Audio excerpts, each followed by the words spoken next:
सन की सर खुद 10 minute late आएगा क्लास में पढ़ाने और फिर बाद में ब्रेक के 10 मिनट लेके पढ़ाएगा। इसकी क्लास में अगर तुम्हारी बॉटल भी गिर गई ना तो अच्छे से नहीं बोलेगा कि बेटा अपनी बॉटल उठा लो, बिल्कुल ऐसे बोलेगा मैं आ जाऊं क्या अपनी पर।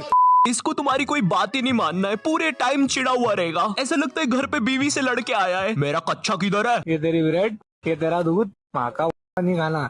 स्पोर्ट्स डे के दिन माहौल ही अलग रहता है। कुछ बच्चे बहुत ज्यादा हाइप अप रहते हैं, मैं ही जीतूंगा। उधर साइड में कुछ बच्चे मेरे जैसे होते हैं, अरे यार आज तो स्पोर्ट्स डे था, मैं बस्ता लेके क्यों आ गया? बिना बस्ते के आता तो कितना सेक्सी लगता। कुछ बच्चे अपने ही सपनों में डूबे हैं। काश मैं लास्ट मिनट में अपनी टीम को जिता दूं, जिससे मेरे कपड़े फट जाए और मेरे 10 पैक एब्स नालिनी को दिखे, पूरी स्कूल मुझे उठा ले और भीड़ में आगे चलता हुआ बदसूरत सर मुझे देख के बोले, ध्यान से, वो हमारा हीरो है। लेकिन मनोज सर, ये बच्चा तो चेस मैच खेल रहा था।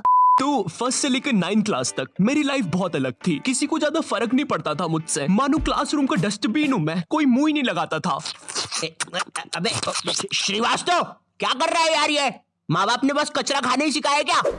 भाई मुझे माफ कर दो भाई, मेरे मुंह से निकल गई गलती से, आज के बाद कभी किसी को नहीं बोलूंगा भाई। जिंदगी बहुत मस्त चल रही होती है, लेकिन फिर 10th क्लास आ जाती है। 10वीं कक्षा, नो दोस्ती यारी, ओनली पढ़ाई। 10th क्लास के टाइम पर तुम्हारे मम्मी पापा को भी एकदम से याद आता है। 10th क्लास में ना तुम्हारे मम्मी पापा तुम्हारे पास आते हैं, इधर तुम तुम्हारे रूम में अजीब से काम कर रहे होते हो। ओहो हो साइंटिस्ट।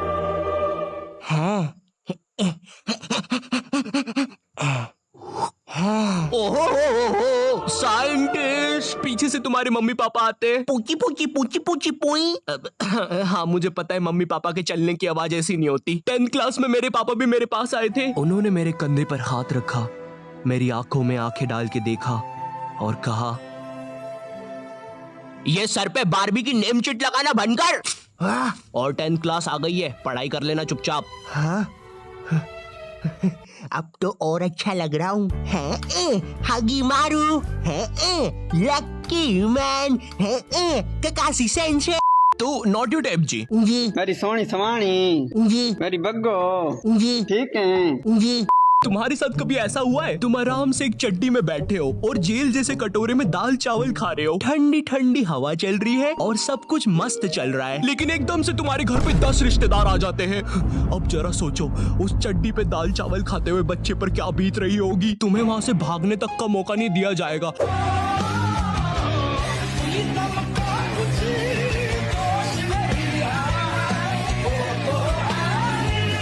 बचपन में मैं और मेरा भाई हमेशा WWE देख के लड़ते थे, क्योंकि माँ बाप की चाहते लड़ने लायक थी नहीं। एक तो मेरा छोटा भाई बचपन में बहुत शांत स्वभाव का था, बेचारा स्कूल में भी सीनियर से बुली होता था। हाँ वो सीनियर मैं ही होता था।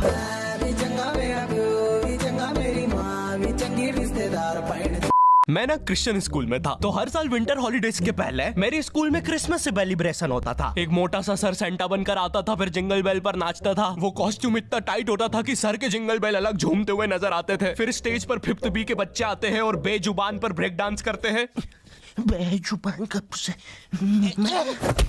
बेगुनाह सैदा।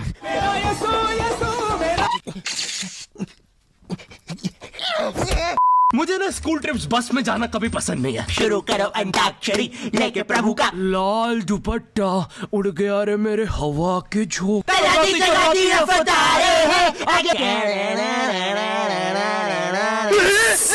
भागो, पिक्की को सच में नाक देवता आ गए।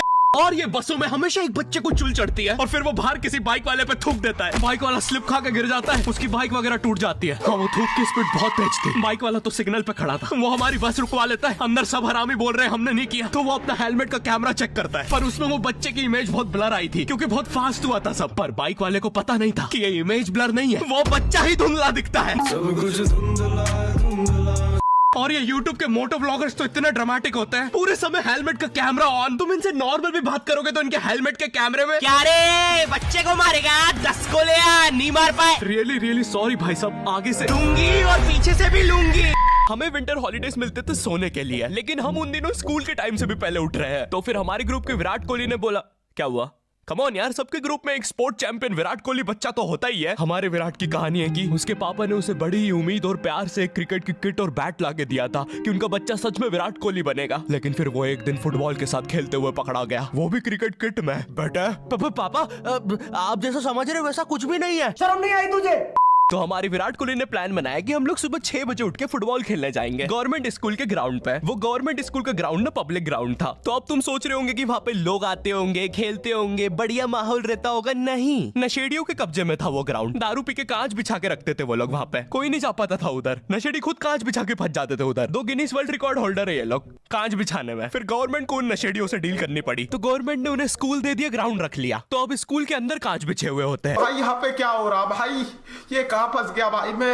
बचपन में मेरी मम्मी हमेशा बोलती रहती थी कि बाहर जाके खेलो। अब बाहर मेरे मोहल्ले के बच्चे भाई वो ऐसे अजीब अजीब से गेम्स खेलते थे। कहीं ड्रैगन फ्लाई में रस्सी बांध के उसको पेट बना लिया है, कहीं नंगे भाग रहे टायर के पीछे लकड़ी मारते मारते। मेरी मम्मी को उन पे दया आ रही है कि बेचारे गरीब बच्चे किसी भी चीज से खेल लेते हैं। फिर हमारी कार पलट जाती है। हाँ, वो टायर हमारी कार का था।